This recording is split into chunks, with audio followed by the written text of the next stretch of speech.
നോക്കാം top headlines.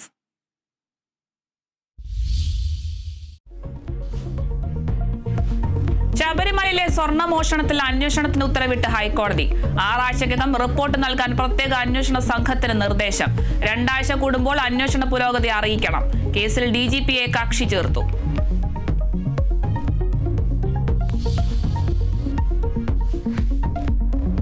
ശബരിമലയിൽ സ്വർണം തിരിമറി നടന്നെന്ന് ഹൈക്കോടതി. ഉണ്ണികൃഷ്ണൻ പോറ്റിയുടെ പങ്ക് സംശയാസ്പദമെന്ന് നിരീക്ഷണം. 2019 സ്വർണ്ണപ്പാളികൾ സ്മാർട്ട് ക്രിയേഷൻസിൽ എത്തിച്ചു. സ്വർണം നീക്കണമെന്ന് ഉണ്ണികൃഷ്ണൻ പോറ്റി ആവശ്യപ്പെട്ടു. സ്മാർട്ട് ക്രിയേഷൻസ് കൈമാറിയ സ്വർണം ശബരിമലയിൽ എത്തിച്ചിട്ടില്ലെന്നും കോടതി.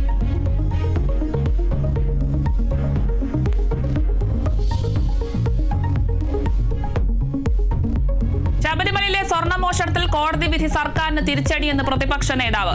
സർക്കാർ മൂടിവെച്ചത് കോടതി കണ്ടെത്തിയെന്ന് VD സതീശൻ. കുറ്റവാളികൾ നിയമത്തിന്റെ കരങ്ങളിൽ പെടുമെന്നും മുഖ്യമന്ത്രി. സർക്കാരും കോടതിയും 2 ഭാഗങ്ങളിലല്ലെന്ന് പിണറായി വിജയൻ.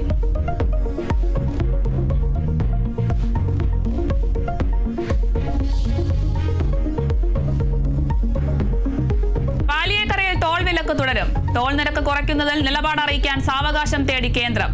കേസ് ചൊവ്വാഴ്ച വീണ്ടും പരിഗണിക്കും.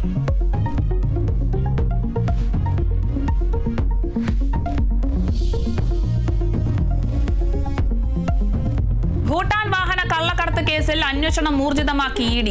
കോയമ്പത്തൂർ റാക്കറ്റിന്റെ സാമ്പത്തിക ഇടപാടുകൾ കേന്ദ്രീകരിച്ച അന്വേഷണം. കള്ളപ്പണ ഹവാല ഇടപാടുകളുണ്ടോ എന്നും സംശയം. കൂടുതൽ തെളിവുകൾ ലഭിക്കുമെന്ന പ്രതീക്ഷയിൽ ED.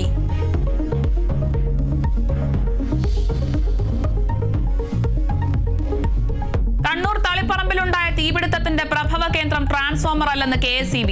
തീപിടിച്ചത് 1-ാം നിലയിലെ ചെരുപ്പ് കടയിൽ നിന്നെന്ന് വ്യക്തമാക്കുന്ന ദൃശ്യങ്ങൾ പുറത്ത്. 12 കടകൾ പൂർണ്ണമായും 40 കടകൾ ഭാഗികമായും കത്തി നശിച്ചു. 50 കോടിയോളം രൂപയുടെ നഷ്ടമെന്ന് പ്രാഥമിക വിലയിരുത്തൽ.